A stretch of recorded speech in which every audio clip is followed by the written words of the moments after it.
In this cone of uncertainty for Tropical Storm Laura includes a big swath of the state of Louisiana. Yes, Rochelle Turner is live from Lafayette tonight with the preparations underway across the state there. Rochelle? Yeah, good afternoon to you. We're at the Robichaux Recreation Center, and as you can see right here behind me, people are filling sandbags to protect their homes. We've been out here in the last hour, and there's been several people coming in. They told me that their main concern is the storm surge that could reach up to about 6 feet. They say they're used to these storms rolling in, but as always, they're going to be prepared.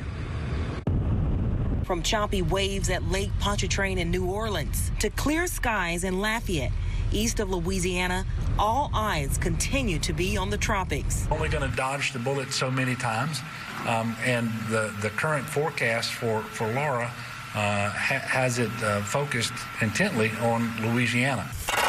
The time to prepare is now. You live in Louisiana, and that's just part of the program. People in the Lafayette Parish are filling up sandbags to protect their homes.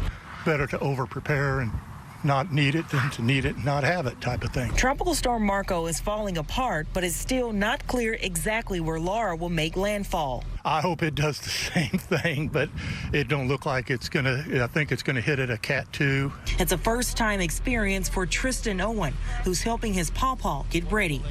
I'm a little scared. You never know what you can expect. Colleen Denham is filling up sandbags for her home, but she's hitting the road to Mississippi. Well, once it's passed, I hope when I get home I have a house. And I don't have and if I do, I don't have a whole lot of flooding on my property. And there's also several schools here in the Lafayette Parish that are closed.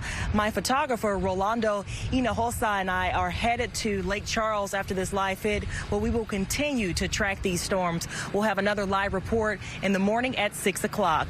For now, reporting in Lafayette, I'm Rochelle Turner, KPRC, Channel 2 News.